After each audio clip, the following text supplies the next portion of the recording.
Jadi kalau meditasi itu bebas, nggak harus duduk, nggak harus apa. Jadi yang penting, misalkan saya begini, saya sedang menyadari bahwa saya sedang melangkah. Terus apa lagi? Dalam bahasa yang gampang, ngerasake kakinya le tumapak itu. Jadi saya bisa menggunakan jarak ini dengan kesini dengan meditasi. Bukan nafas yang saya perhatikan, bukan yang lain yang saya perhatikan, tetapi kaki saya ini saya perhatikan. Oke. Ya, dengan biasa, tidak usah diperlambat. Artinya kaki diangkat, turun lalu merasakan menempel. Pada saat saya berjalan, kalau ada perasaan muncul yang mengganggu, tiba-tiba kok bosen banget, saya harus berhenti, menyadari, oh perasaan begini muncul. Dan tidak usah dicari, ini dari mana? Ini siapa yang mengganggu saya? Ini apakah ada entitas yang tidak tampak yang mengganggu? Tidak usah, hanya menyadari saja. Atau tiba-tiba saya ingat pengalaman spiritual saya waktu saya pergi ke Sri Lanka atau pergi ke Kamboja. Timbul ingatan yang kuat sekali. Nah, saya berhenti. Oh, lagi eling toh. Dan tidak usah, bahasa Jawa tidak usah dironce-ronce. Dulu itu bagaimana ya? Saya waktu itu sedang apa ya? Bagaimana? Kok sangat berkesan itu bagaimana? Tidak usah. Just be aware, selesai. Kalau itu sudah turun ingatan itu, jalan kembali. Di meditasi tidak harus diam. Duduk diam, sila tumpang. Berjam-jam.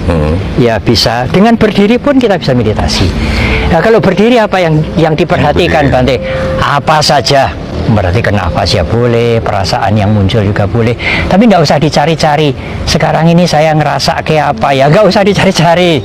Kalau tidak ada perasaan yang mengganggu ya nafas. Tiba-tiba, wah, timbul pikiran, pagi-pagi kok sudah sumuk begini ya, pikiran muncul. Begitu disadari dia akan berbaring, juga bisa meditasi. Jadi posisi meditasi itu berjalan, berdiri, duduk, berbaring. Hanya kalau berbaring itu memancing kita untuk tidur, suasana kita untuk tidur, bukan meditasi nanti tidur. Enggak, soal langkah ini ya, saya tertarik begini Pak Romo, Bante. Jadi kalau di wayang itu ada yang saya sangat terusik itu pernyataannya Arjuna. Setiap kali ditanya karo cakil, weh satrio bagus, kowe arep menyang endi? Terus jawabannya, dia tidak bilang aku mau ke sana gitu. Aku menuruti tindak ing suku. Nah, itu bagaimana penjelasannya?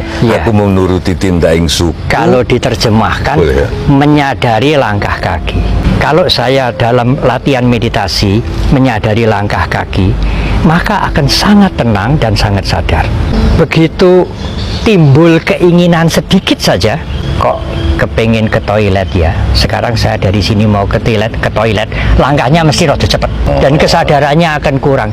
Tapi begitu tidak ada keinginan yang lain, just be aware meditasi, dia akan meditasi dengan penuh kesadaran dan dengan tenang. Tapi begitu saya ingat, oh saya harus menyambut Mas Tejo di depan nih, ini sudah mungkin waktunya sudah sampai, ya langkahnya rada cepat dan kesadarannya akan menjadi berkurang karena timbul keinginan apapun. Jadi di dalam keduniawian, keinginan yang baik itu membawa kebaikan, ya. Tetapi di dalam kebersihan mental, keinginan yang baik itu pun juga bisa melekat, bisa mengganggu mental kita. Meditasi kesadaran yang tadi saya sampaikan, ya, berjalan dengan sadar. Waktu kita duduk juga duduk dengan sadar. Kemudian memperhatikan nafas. Kalau kita misalnya menyapulah dengan kesadaran. Menyadari perasaan pikiran. Itu yang dipakai Mas Prapto Suryo Darmo. Mas Prapto mendapatkan inspirasi dari meditasi kesadaran ini, yang secara terminologi di Buddhis dikatakan meditasi vipassana, untuk olah geraknya itu.